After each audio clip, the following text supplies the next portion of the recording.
Thank you for joining us. My name is Colin Taylor. I'm a director of Neat Living, and my colleague Raphael is our project design engineer. And thank you for joining us. We'll hopefully cover some Q&A today regarding self-build. So let's just crack on with the presentation.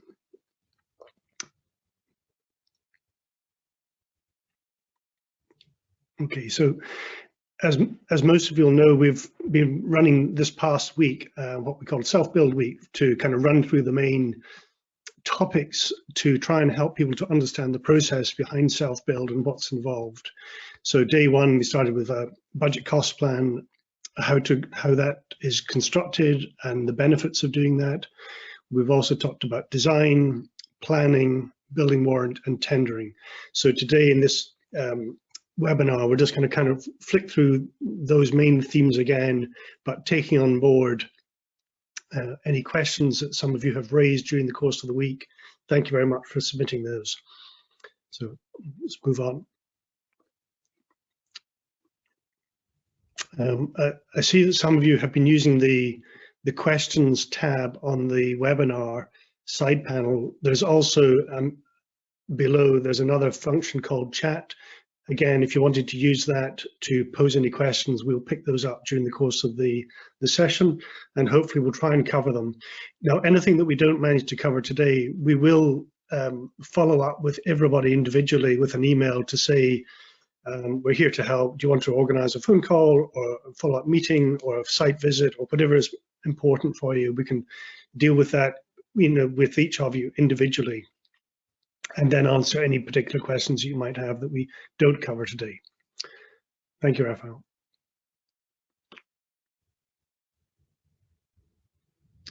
Okay, so some questions we had around the budget cost plan service. Primarily, these were around, what really is a cost plan and why do we need them, or why is one so useful? How much design is required to develop a cost plan, and really what the difference is between the cost plan and tendering. Now, we will cover the tendering aspect in a little bit more detail a little bit further down, but essentially the first question that people ask is, how much will a build cost? And it's a very difficult thing for us to be able to price straight off the bat, and it's because although Neat Living can provide you with a kit cost almost immediately, there's so much other work that at that point in time isn't really known about. So for example, the foundations haven't been designed, the civil works like roads or pathways or drainage infrastructure, none of that is designed, and nor is any of the internals designed in terms of the fit out. So these are your individual preferences in terms of flooring or room layout or partitions and kitchens and bathrooms, all of these sorts of things. So the way to try and get around all of this, to get a sort of quick and reasonably robust understanding of the total cost, is to use a cost plan solution which is produced by our surveyors, an RIAS surveyor. So it's done independently of Neat Living, and they'll look at the project, they'll look at the building location and use the design information that's available to quickly produce a cost plan, and that'll schedule out on an elemental section by section basis what they think the likely cost could be. Now, it will not take account of things like foundations, because the groundworks are not known yet. It won't be able to price for that, but we can consider putting in a provisional cost for certain sections of work until such times as these elements are known. So in answer to question 2, how much design input is needed? Well, as little or as much as is available when you want it priced. So straight away they can the QS will be able to provide an elemental cost for the building structure, obviously for the kit and the fit out, but you don't need to go through all the detailed design at that point. You don't need to design a kitchen and a bathroom and a floor plan and all of that detailed stuff that could cost quite a lot more to organize. So the good thing with the cost plan is that it kind of quickly makes some assumptions and gives you a broad number. and it's as good and as reliable a solution as you can get up front at that sort of early stage in the project. The difference with cost plan and tenders is that a tender is really produced once all the design information is known. So i.e. once planning is concluded, once the building warrant has been finalized, at that point all of the architectural and the detailed design information is known. So therefore it's possible to produce a very detailed specification of, right, here's our building, it's going on this site in Fort Augustus, is to be built in the latter half of 2021. These are the ground conditions, this is the foundation, etc., etc., etc. So you can see the contrast between a budget cost plan and a tender, where there's much more information ready to go to a contracting team for the fit out work. So hopefully that covers that. Okay, thank you, Raphael. Yeah, so just in summary, to these points, we can easily provide costs for the kit using the Flex system, which is this very energy efficient solution. But what is not known about is the actual taking it from that stage through to completion. Okay, thank you, Raphael. Design services. Again, one of the benefits, hopefully, that we're offering is that we've got a range of buildings already designed in terms of architecturally. And that's great from the point of view that you can go straight from taking these designs as they are at the moment, and you can either run with the designs as exactly as they are. That's what we call standard. Adaptive is when we're making a little tweak to them, maybe adding on a porch or a different entrance, or maybe an extension to the side to provide a bit more space, a bit more living space. So all of these things are possible, and of course bespoke. Well, bespoke is bespoke, so it's completely starting from scratch. But maybe using the same engineering details for connection points, etc. So even with bespoke, we can help to reduce costs through your design and build process. So essentially, we made a wee note here of things like interior including kitchens and bathrooms, exterior add-ons, bespoke solutions, off-grid, even serving in advance of plot purchase. So there's lots of different ways that we can bring design solutions to whatever the problem is that you're facing. I'll just mention briefly the off-grid one specifically because it's come up in discussion 2 or 3 times this week. I'll be able to design a house for off-grid. The answer is most certainly yes. And by off-grid, we mean a site which has no power on it at the moment, no water, no services at all. So because the buildings are designed to be extremely energy efficient, they're ideally suited to off-grid locations, and the power will be generated from either wind, solar stroke PV, or even in some cases a sort of generator type solution.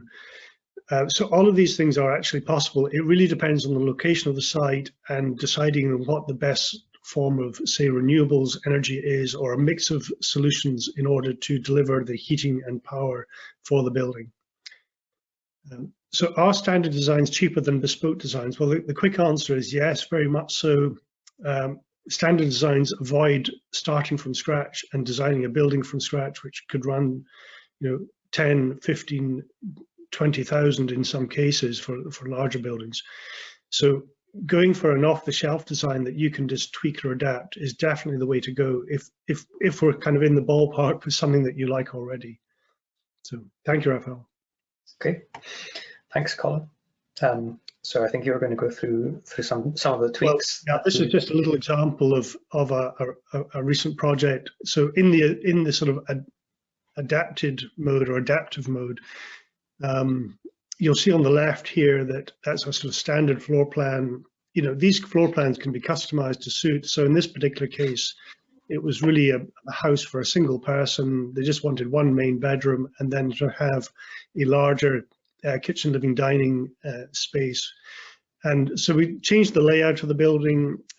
We designed a little different front porch arrangement, so somebody could come in from actually from their farm and come in and take off their mucky boots and wellies and wet coats and hang them up and have a sort of external porch to the front of the building.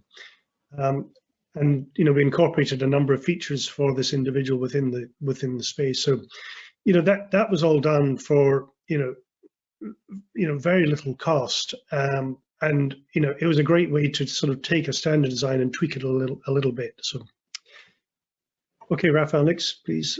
Again, that just shows it's maybe quite difficult to make out the difference in the elevations, but the one on the right, which had a slightly different cladding options on it, it had this sort of front porch arrangement. So it kind of just explains a little bit that these sort of minor tweaks are really easy to do. Okay. Yeah.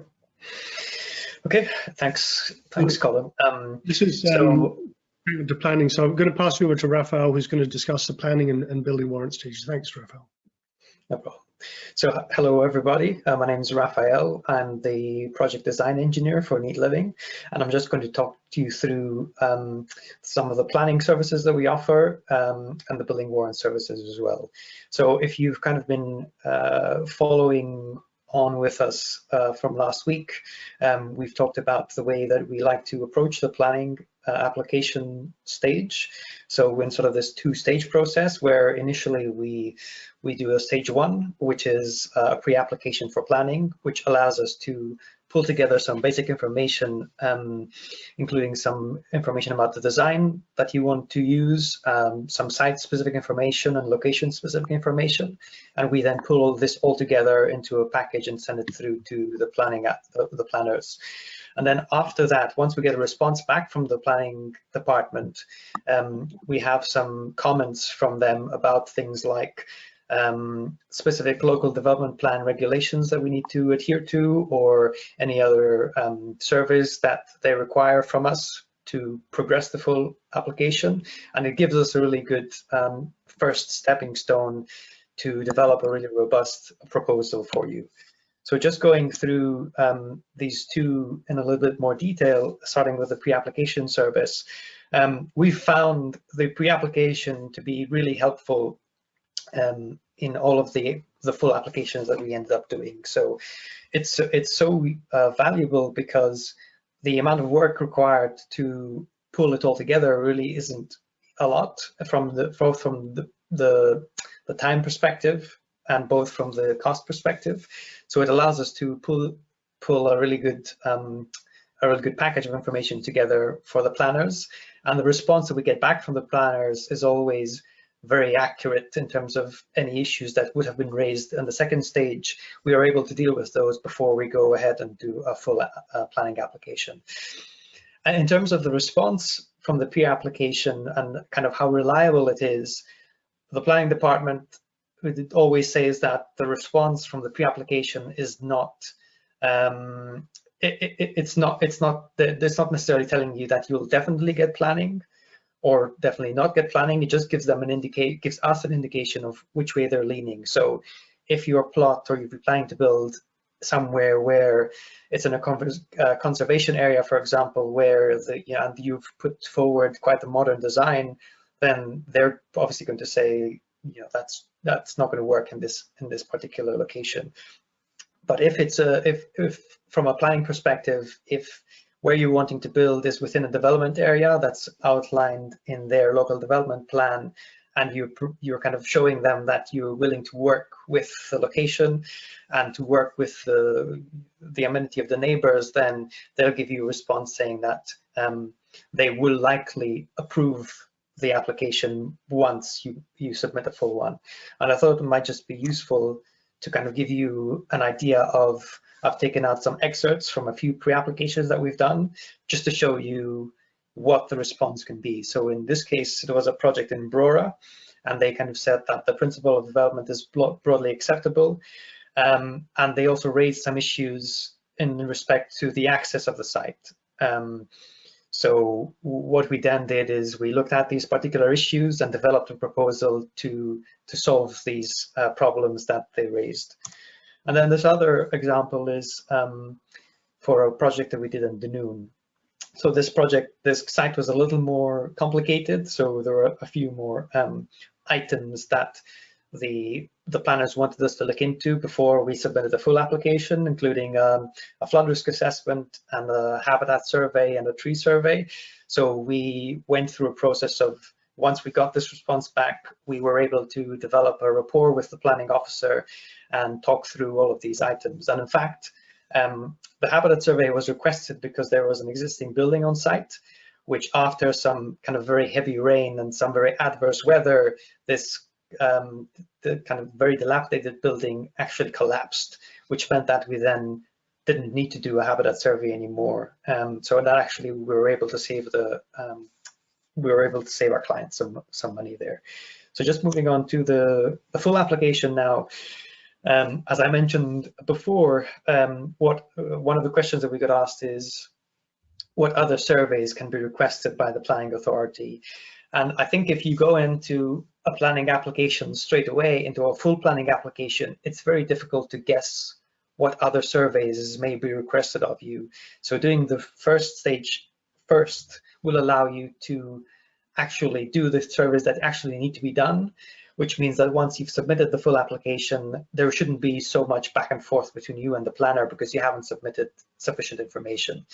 So with trees, for example, what would happen is that you would get a consultant to come to site to look at the trees that are on site, and they would take a record of the species of the tree, the size of the tree, and the maturity of the tree, and then give a recommendation around which trees should be retained and which trees can be taken down, and if they're taken down, how you should deal with that on site by planting trees in other locations, for example. So these are some examples of other surveys that can be requested.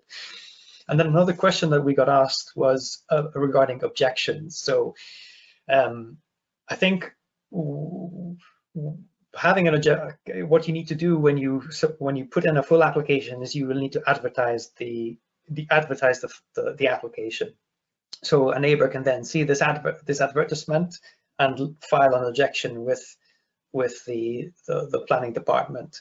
In most cases, these objections are not necessarily based on anything specific. So a lot of neighbors just don't want, the site next to them to become a construction site, basically. But the planning department will look at all of these objections and determine whether there is cause for this objection to be upheld. So if it's just the case that somebody doesn't want, the next door site to become a construction site, then that objection will not be upheld. But what we can do during the process of developing the proposal for the full planning application is to really look at how the proposal will be affecting your neighbors, both in the construction phase and also at the end when the proposal is finished and the building is done. And these include things like minimizing overlooking from your house to the neighbor's house, for example.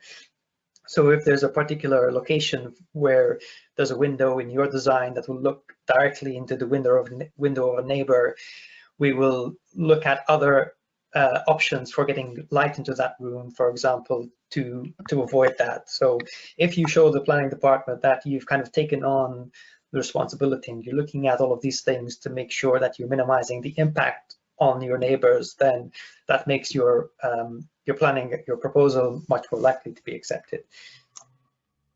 And then, so before I showed you kind of an excerpt of a pre-planning application for the site in Aurora, where they kind of gave us an indication of what their feeling was about that particular proposal, and that they said they would probably accept it.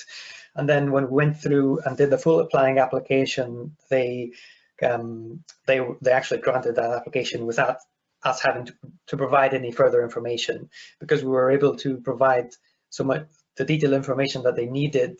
Then the process was actually very smooth after that. So moving on to the building warrant service, just to answer a couple of questions that you guys submitted last week and over the weekend.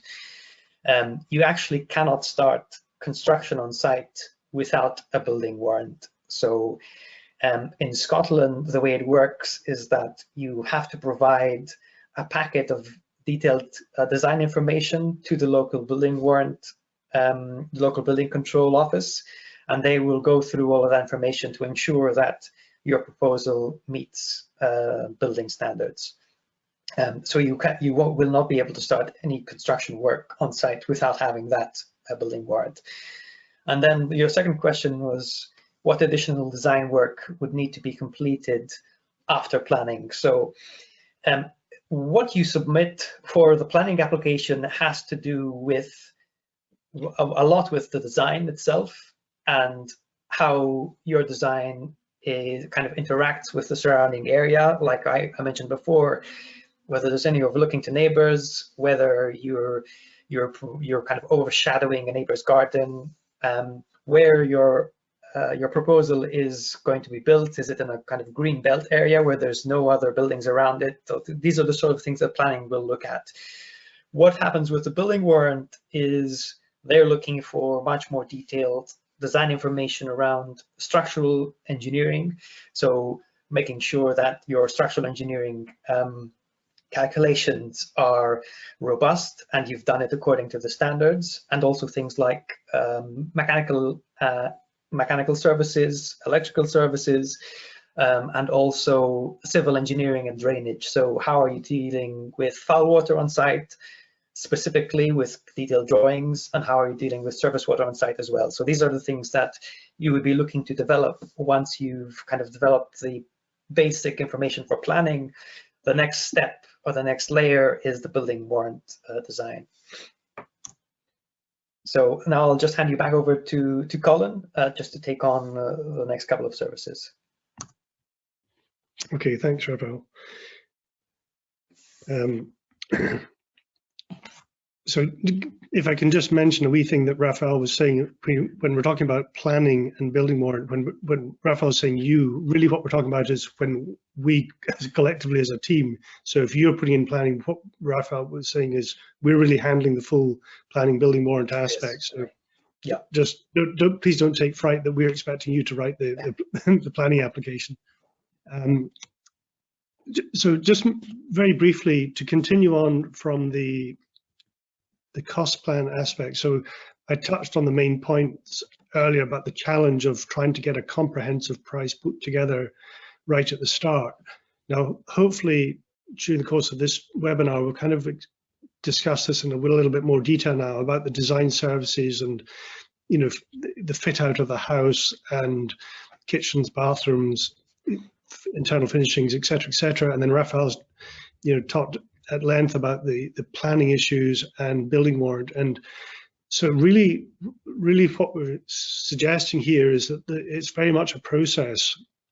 You know, for example, through planning that Raphael was talking about, the planning officer could well be saying, well, you can't have a window of that size at that location. You need to put it around here, or there's, you know, an issue with you know, another example could be the roof line, etc. So all of these things, all of these aspects, or any aspects that a planner may raise, you know, needs to be treated as feedback, and that sort of information gets refined in the sort of latter stages of the design process. But at some point in this process, there's a clarification of all of this, you know, through the planning building warrant, you know, the conclusion of the design. We're getting to a point where, you know, you really got the building and the specification and all the details completely resolved, and that's the time to go to tender.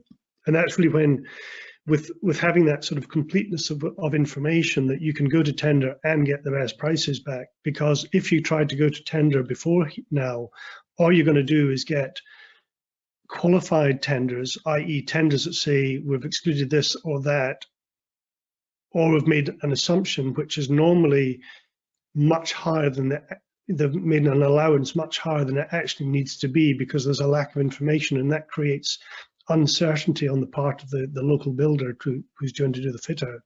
So it's much better to really get the design properly detailed. And I'm sure, you know, we've all watched, you know, one too many episodes of Grand Designs where, you know, the poor husband and wife are living in the caravan for the second winter, kind of not really quite on top of the budget. And that's really because often they don't start with a sort of robust approach to the costing side, which is really going down the route of having a cost plan initially, get that signed off, and then using the tendering thing to really drive the costs down and make sure you get competitive bids. And that is really the crux to the success of a build, is having your complete design information resolved to enable you to go through this tendering process, before you start on site.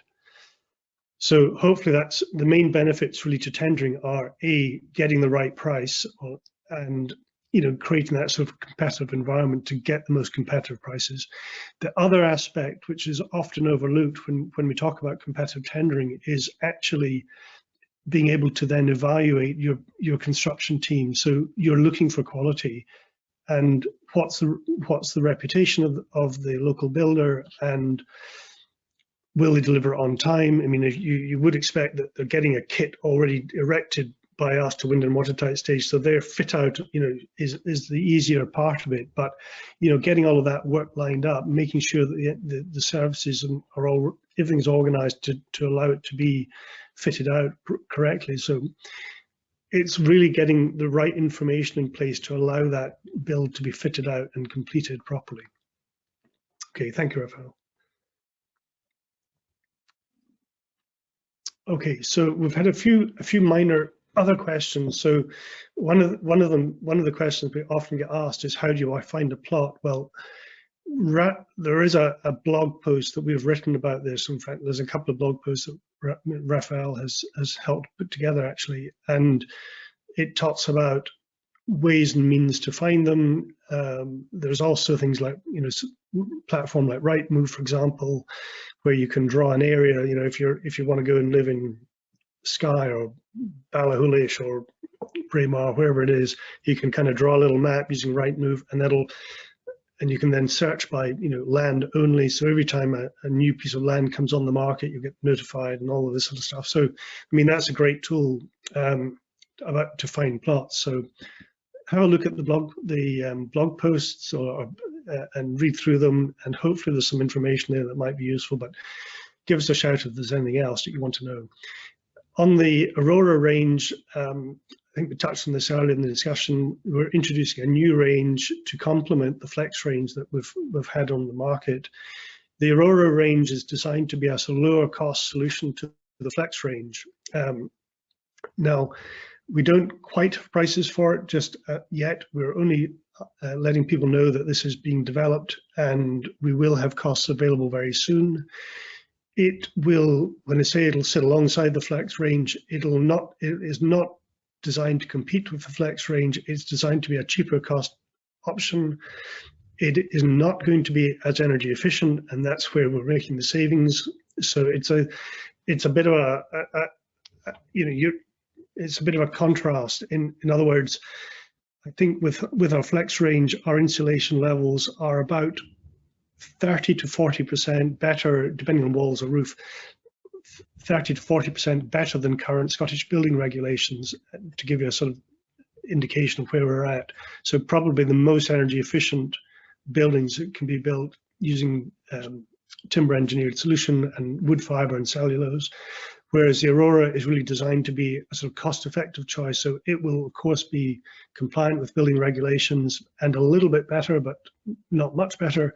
But it's designed to be a lower cost option. So at the moment, we're taking a note of people's details, and we'll update you with any with details as that comes to market. It's likely to be it is timber engineered 140 using a 140 millimeter timber stud solution, so it will be more cost effective. It is much cheaper, but not as well insulated. So that's really all I'll really be able to impart at the moment today.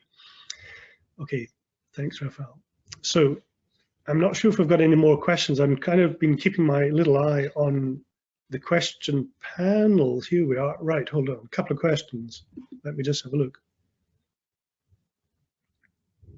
Okay, this is from Kenneth MacArthur. So Kenneth is saying, you mentioned one of the slides that kit houses are capable of EPC-A. What does that mean? How would you build in a way that isn't EPC-A? Right. So EPC, the Energy Performance Certificate, I'm sure you're all familiar with the sticker on the side of your fridge with the ABCDE thing. So for houses, it's the same sort of standard, and it's been in part of Scottish building regulations for well over a decade. All of the buildings are designed to achieve an EPC of A, and that involves an extremely well engineered structure. First of all, low airtight, well, high airtightness to mean low permeability. PV panels are really designed as standard, and so too is an MVHR system, which is a mechanical ventilation heat recovery system. So that's designed to bring in fresh air continuously into the building, but it pre-mixes it with outgoing warm air from inside the building structure as it's expelled out of the house, outside of the building. So that's how an APC-A building is really designed to work. And the level above that, the next level above that really is to achieve Passive House standard. We can provide you with details about Passive House if that's something that you would like. A lot of it really does need to be, is very much site specific. So depending on your location, down to things like the orientation, how the building looks in terms of it's projected to be south facing, all of these sorts of details. So it's very much a site specific solution. So it would need to be very much designed with that in mind. Happy to pick up that conversation separately with anybody who's thinking about that. Kenneth's other question was, how would you build a way that isn't EPC-A? Well, by not putting in triple glazing, by not putting in an MVHR system, all of these things which would lower the cost would mean you've got a very good quality building, but at lower capital cost. And again, obviously the Aurora range is another solution that isn't EPC-A. It might be say C, for example, as an example. Again, it would be down to site specifics. So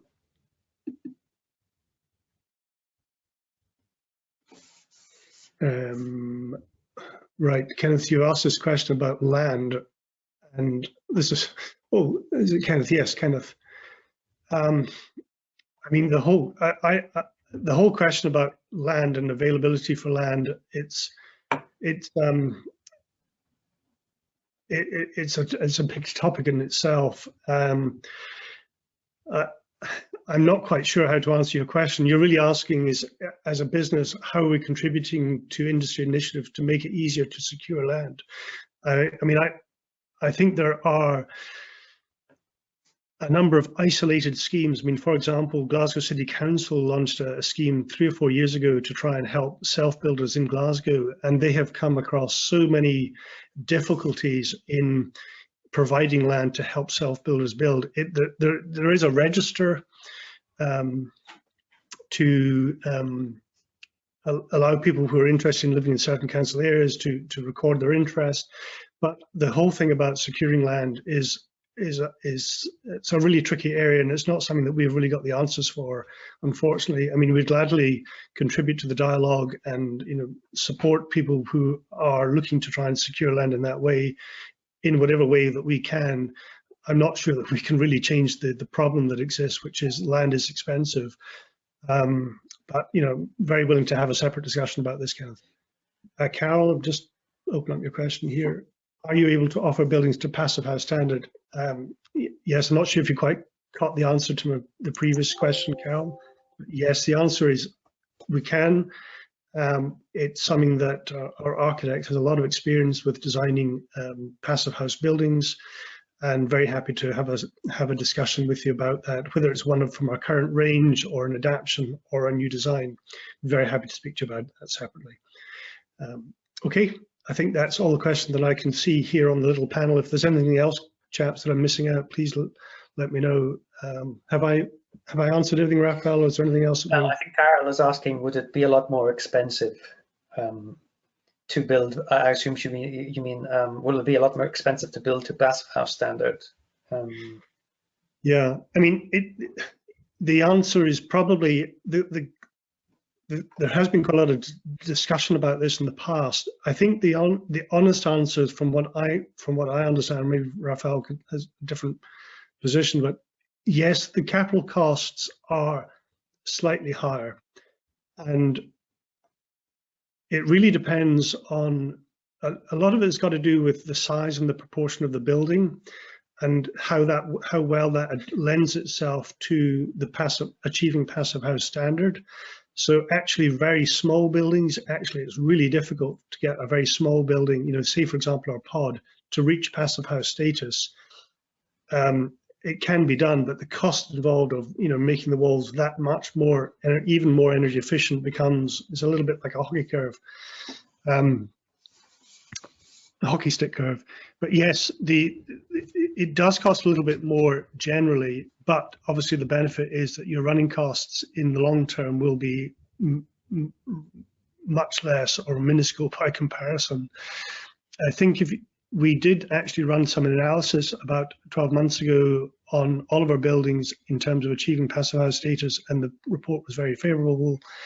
And what it really pointed to was that this would really need to be looked at on a site-by-site basis. So we can help to look at that on a site-by-site basis with you, Carol, to examine the costs on a project-by-project basis. Yes. Okay, thank you. Is there anything else that I think Diane asked whether we've ever thought about incorporating ground or air source heat pumps into the design. We have looked at that, Diane. We looked at that in incorporating that with an underfloor heating system.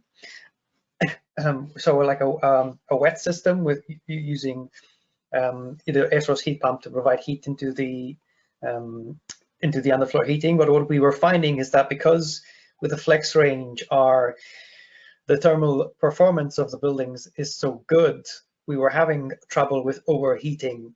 So when we were running the simulations for the different designs with that particular system in there, one of the things that you do when you look at the passive house certification process is how likely the home is to overheat with the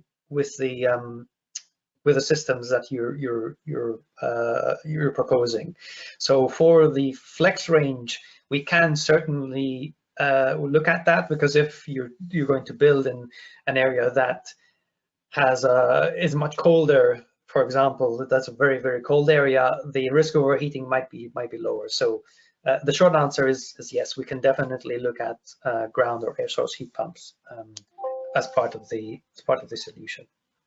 Yeah, and as part of that as well, Raphael, one of the things that we also encountered was that the capital cost of installing underfloor heating and an external air source heat pump actually meant that it was quite an expensive choice, whereas going down the route of using PV panels and to generate some power and combining that with electric panel wall storage heaters was actually a much cheaper capital cost in terms of the services install. And the good thing about the other benefit with small electric wall hung panel heaters versus underfloor is that particularly if we're talking about Scotland, for example, in the depths of winter where there's a really defined heating season, that's great. But what about when you're in the periphery of the season, like autumn or spring? A day like today where the sun comes out, it's actually very cold outside here at home in Renfrewshire, about 2-3 degrees, but the sun is out, and actually behind the glass it's actually quite a warm environment inside. And the good thing about panel heaters is that they adjust the room temperature much more quickly, whereas underfloor heating takes 4-6 hours to really adjust to the outside temperature. So in a day like today where it's really sunny and then the clouds come over and it gets cold, the panel heaters would kick in and boost the internal space up and then drop away when it's sunny. So the panel heaters are much better at reacting to the changing temperatures of that sort of autumn and spring weather conditions. Absolutely. I think Gerard is asking whether a log burner would be overkill. I think in the flex range, there's certainly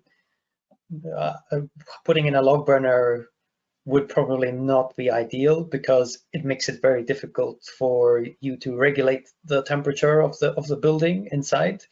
But if we were talking about the Aurora range, where the air tightness and the thermal performance was not such that it's easier to overheat it, then we could probably look at it. It's definitely something we could consider, but we wouldn't recommend it, especially with there have been a lot of studies recently about indoor air quality and linking wood burning stoves to pretty bad air quality and particulates. So it's not something that we should recommend from that perspective as well, I think.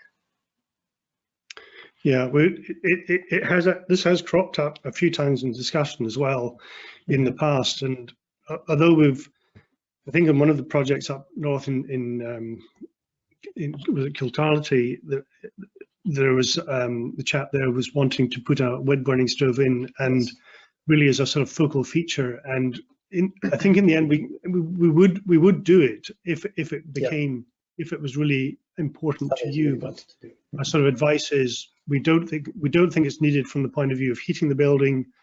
If it's really a feature that you would really want to have, then yes, but it just comes with the, not so much the warning, it's maybe too strong an expression, but once you put a wood burner in, it will bring up the room temperature right up very, very quickly, and then to try and, as Raphael says, to try and moderate that temperature can be difficult. So I mean, there's always opening windows, of course, which completely solves the problem. So yeah. So listen, I think that's I'm just looking at the time. We're trying to keep this to within an hour, and we're just nicely at about sort of 50 minutes. One thing we would like to try to do is to try and continue this discussion with anybody individually, and probably what the best thing is we could do is to either we will follow up automatically with an email, but we can certainly schedule a telephone call or a site visit, or whatever is convenient for you to come and meet and have a further discussion. Whatever stage you're at, it's never too early, even if you don't have a plot yet, or if you do have a plot and a site, delighted to come and meet you there. If you've got any further follow-up questions you want to ask, and just reply to the email, or whatever way is easiest for you to get in touch, then please do. Telephone number is on here. I'll send you a mobile number as well in the emails, because as you can probably tell from the backdrop, we're all working from home these days. Yes. So it's we'll send you a mobile number, although if you phone the office number, it will just come straight through to us anyway.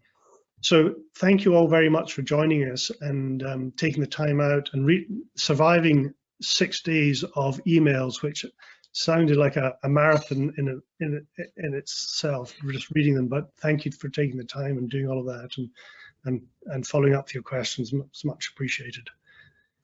Is there anything else, Raphael, to cover off before we? Nope. I think unless anybody has like one final question, I think we're all good. I think.